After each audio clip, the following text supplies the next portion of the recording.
Good morning વિદ્યાર્થી મિત્રો.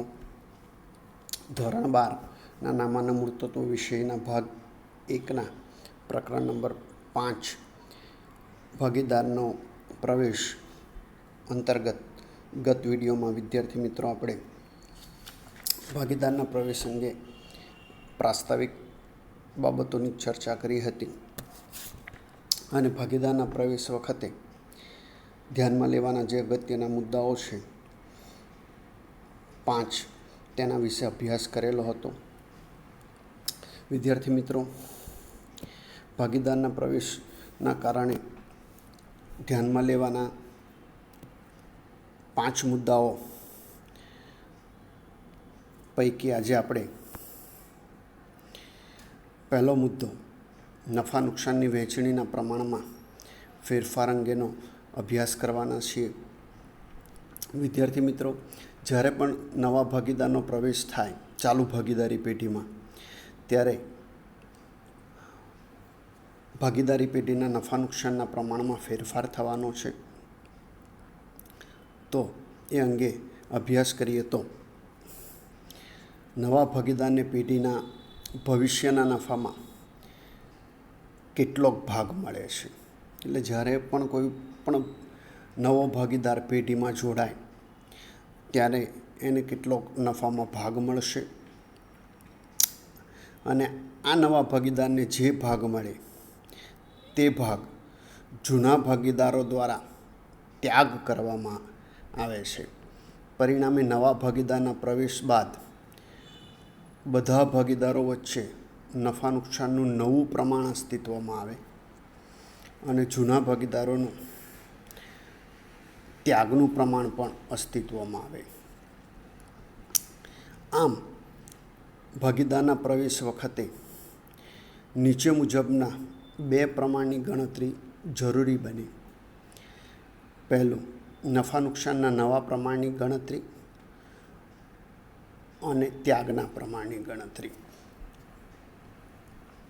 એટલે નવા ભાગીદારના પ્રવેશ વખતે આપણા 2 મુદ્દા અગત્યના બને. નફા નુકસાનના નવા પ્રમાણની ગણતરી અને ત્યાગના પ્રમાણની ગણતરી આપણે કરવી પડે.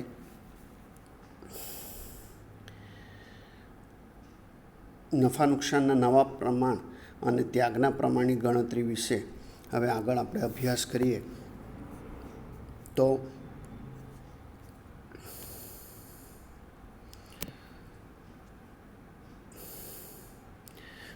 નફા નુકસાનનું નવું પ્રમાણ એટલે નવા ભાગીદાર સહિત બધા જ ભાગીદારો પેઢીનો નફો કે નુકસાન જે પ્રમાણમાં વહેંચવાનું નક્કી કરે તે પ્રમાણ.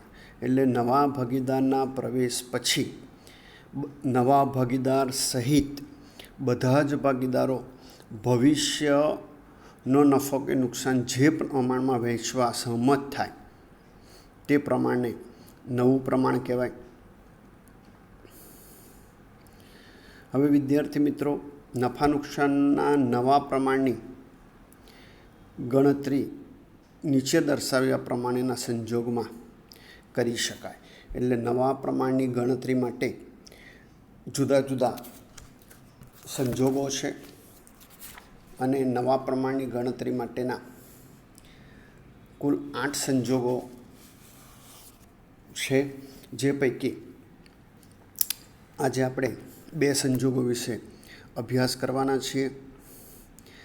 તો એમાં પહેલું જોઈએ તો જ્યારે જૂના ભાગીદારના ત્યાગનો ભાગ કે ત્યાગનું પ્રમાણ આપેલું ન હોય. જૂના ભાગીદારના ત્યાગનો ભાગ કે ત્યાગનું પ્રમાણ ન આપેલું હોય. એટલે કે જૂના ભાગીદારનું જૂનું પ્રમાણ અને નવા ભાગીદારને આપવાનો નફા ભાગ આપેલા હોય ત્યારે. એટલે આપણને 2 વસ્તુ આપી હોય વિદ્યાર્થી મિત્રો, જૂના ભાગીદારોનું જૂનું પ્રમાણ અને નવા ભાગીદારને જે ભાગ આપવાનો છે તે એનો નફા ભાગ આપેલો હોય. મિત્રો, જ્યારે જૂના ભાગીદારનું નફા નુકસાનનું જૂનું પ્રમાણ અને નવા ભાગીદારને આપવાના નફાનો ભાગ આપેલો હોય ત્યારે એવું ધારવામાં આવે છે કે નવા ભાગીદારને તેના નફાનો ભાગ આપી દીધા બાદ વધતો નફો જૂના ભાગીદારો તેમના જૂના નફા નુકસાનના પ્રમાણમાં વહેંચી લેશે.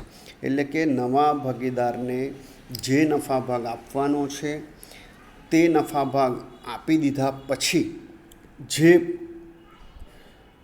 બાકી નફો વધે તે જૂના ભાગીદારો જૂના પ્રમાણમાં વેચી લેશે.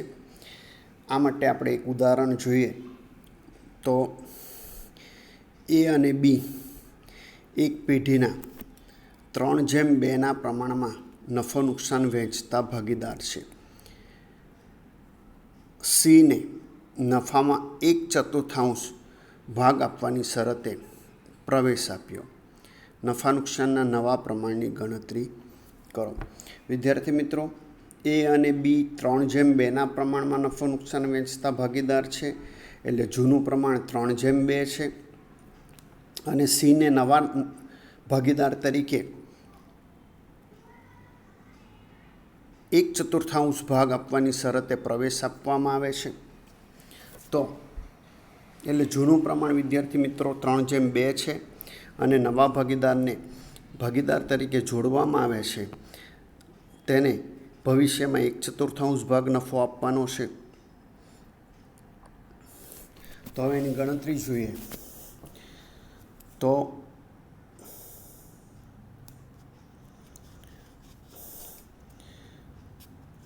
જૂનું પ્રમાણ વિદ્યાર્થી મિત્રો 3:2 છે. હવે આપણે એવું ધારી લઈએ કે પેઢીનો કુલ નફો 1 છે અને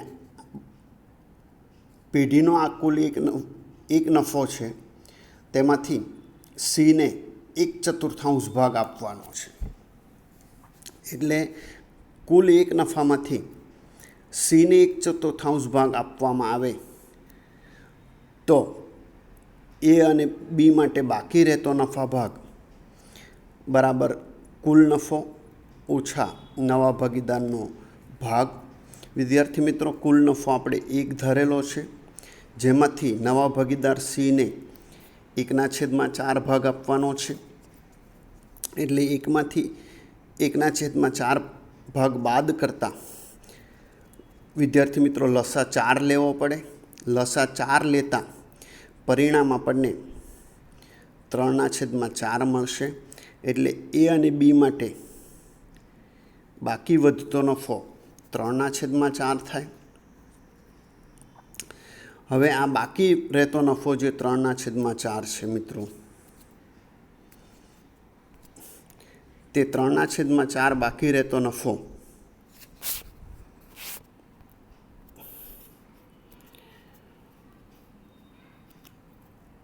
એ અને બી વચ્ચે 3:2 પ્રમાણમાં વહેંચાશે.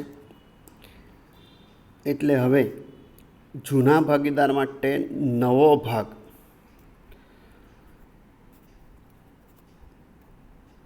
નું સૂત્ર બનશે નફાનો બાકી ભાગ ગુણ્યા જૂના પ્રમાણમાં ભાગ. તો એનો નફો ભાગ, નવો નફા ભાગ, તો કે બાકી નફા ભાગ વિદ્યાર્થી મિત્રો 3/4 છે ગુણ્યા એનો જૂના પ્રમાણમાં ભાગ 3/5 છે, કારણ કે જૂનું પ્રમાણ 3:2 હતું. એટલે ગુણાકાર કરતાં પરિણામ મળશે 9/20. તે જ રીતે બીનો નવો ભાગ, તો કે બાકી ભાગ 3/4 ગુણ્યા બીનો જૂના પ્રમાણમાં ભાગ 2/5 છે, એટલે એનો પરિણામ મળશે 6/20. સીનો નફા ભાગ વિદ્યાર્થી મિત્રો 1/4 છે.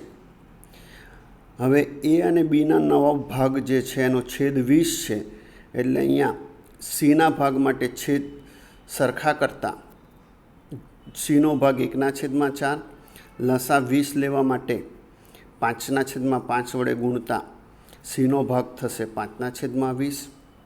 હવે વિદ્યાર્થી મિત્રો 3 ભાગીદારના છેદ સમાન થઈ ગયા છે, એટલે એ બી અને સીનું નફા નુકસાનનું નવું પ્રમાણ લખાશે 9:6:5। વિદ્યાર્થી મિત્રો, અહીં એવું માનવામાં આવે છે કે જૂના ભાગીદારો તેમનું સંબંધિત જૂનું પ્રમાણ નવા ભાગીદારના પ્રવેશ બાદ પણ જાળવી રાખશે. કારણ કે આ માટે આપણને કોઈ સૂચના આપવામાં આવી ન હોય તો એવી ધારણા કરવામાં આવે કે જૂના ભાગીદાર તેનું પ્રમાણ જાળવી રાખશે. આનો અર્થ એ થાય કે જૂના ભાગીદારો નવા ભાગીદારને આપવાનો ભાગ જૂના પ્રમાણમાં જ આપશે. એટલે જે જૂનું પ્રમાણ હતું તે જ પ્રમાણમાં નવા ભાગીદારને ભાગ આપશે. તેથી જૂનું પ્રમાણ બરાબર ત્યાગનું પ્રમાણ બરાબર નવું પ્રમાણ થાય.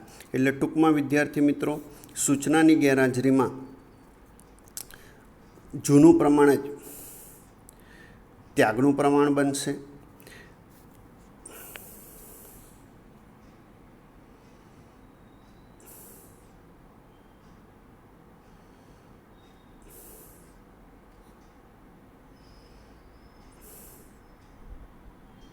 હવે વિદ્યાર્થી મિત્રો, ભાગીદારે કરેલ ત્યાગની ગણતરી નીચે મુજબ કરી શકાય.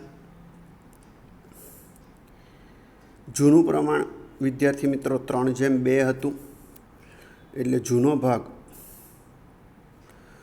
3/5 અને 2/5 થાય. નવું પ્રમાણ આપણે મેળવ્યું છે 9:6:5.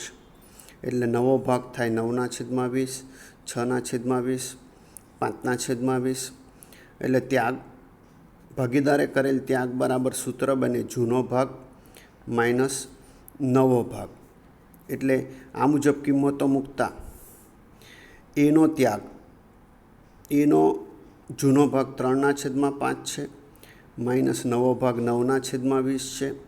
એટલે લસા 20 લેતા પરિણામ મળશે 12 - 9/20. એટલે એનો ત્યાગ થશે 3/20. બીનો ત્યાગ તો કે બીનો જૂનો ભાગ 2/5 માઇનસ નવો ભાગ 6/20. અહીંયા પણ વિદ્યાર્થી મિત્રો લસા 20 લેતા પરિણામ થશે 8 - 6/20. એટલે બીનો ત્યાગ થશે 2/20. એટલે વિદ્યાર્થી મિત્રો અહીંયા ત્યાગનું પ્રમાણ 3:2 આવી ગયું. એટલે જૂનું પ્રમાણ જે હતું તે જ ત્યાગનું પ્રમાણ થાય. એટલે અહીંયા એવી નોંધ કરી શકાય કે જ્યારે જૂના ભાગીદારનું જૂનું પ્રમાણ અને નવા ભાગીદારને આપવાનો ભાગ આપેલ હોય, એટલે કે જૂનું પ્રમાણ અને નવા ભાગીદારનો ભાગ જ આપેલા હોય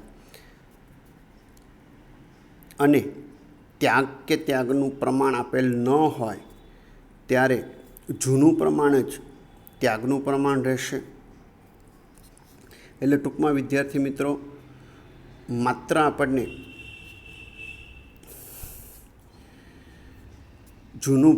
જૂના ભાગીદારનું જૂનું પ્રમાણ અને નવા ભાગીદારનો લાભ જ આપેલા હોય ત્યારે જૂનું પ્રમાણ જ ત્યાગનું પ્રમાણ ગણાશે.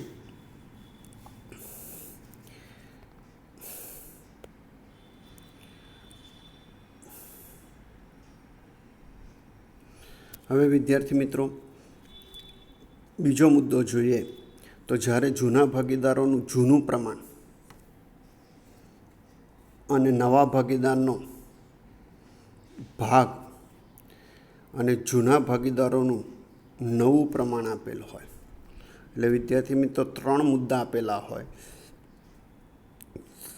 જૂનું પ્રમાણ, નવા ભાગીદારનો ભાગ અને જૂના ભાગીદારનું નવું પ્રમાણ.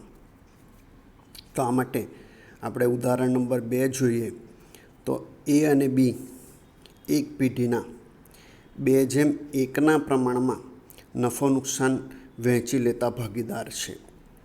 સીને 1/5 ભાગ આપવાની શરતે નવા ભાગીદાર તરીકે દાખલ કર્યો. એટલે એ અને બીનું જૂનું પ્રમાણ 2:1 છે. સીને ભવિષ્યમાં એટલે નવી ભાગીદારી પેઢીમાં 1/5 ભાગ આપવાની શરતે ભાગીદાર તરીકે દાખલ કરવામાં આવે છે.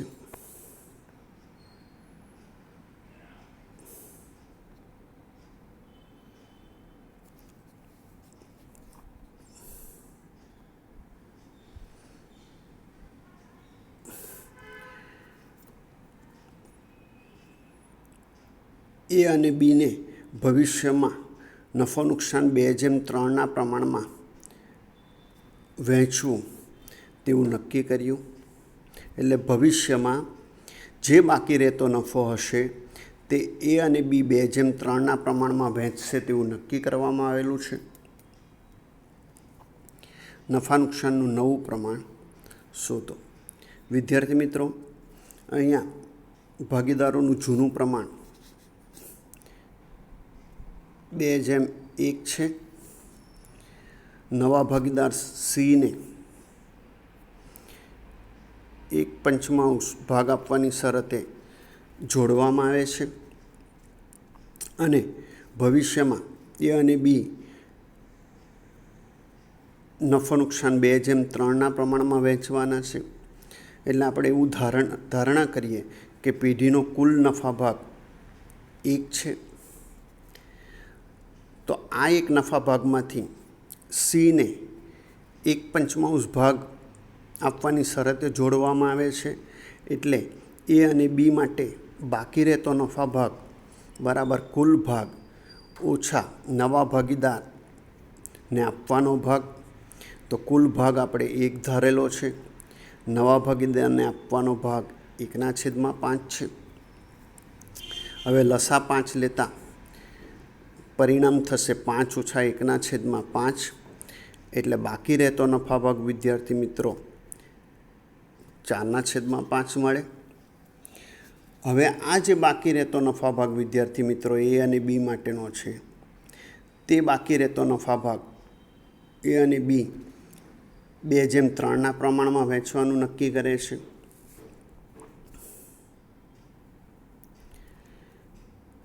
એટલે જૂના ભાગીદાર માટે નવો ભાગ બરાબર આપણું સૂત્ર રહેશે નફાનો બાકી ભાગ ગુણ્યા નવા પ્રમાણમાં ભાગ. તો એનો નવો ભાગ તો કે બાકી નફા ભાગ 4/5 છે અને નવા પ્રમાણમાં એનો ભાગ 2:3 મુજબ 2/5 થશે. એટલે ગુણાકાર થશે 8/25.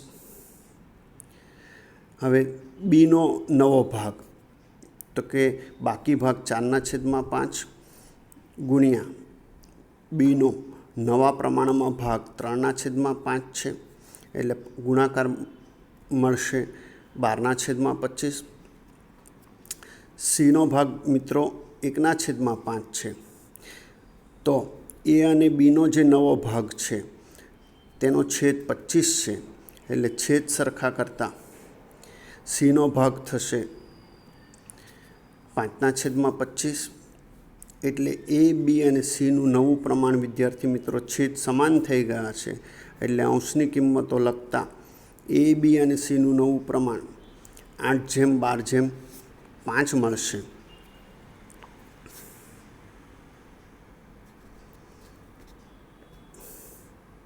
હવે વિદ્યાર્થી મિત્રો, આ જ દાખલાની અંદર તમને એવું કહેવામાં આવે કે ભાગીદારે કરેલ ત્યાગની ગણતરી કરો. તો ઉદાહરણ નંબર 1માં આપણે જે રીતે ત્યાગની ગણતરી કરેલી કે જૂનો ભાગ માઇનસ નવો ભાગ એ મુજબ આપણે ગણતરી કરીને એ અને બીએ કરેલ ત્યાગની ગણતરી કરી શકીએ. વિદ્યાર્થી મિત્રો, નવી રીત સાથે ફરી મળીશું.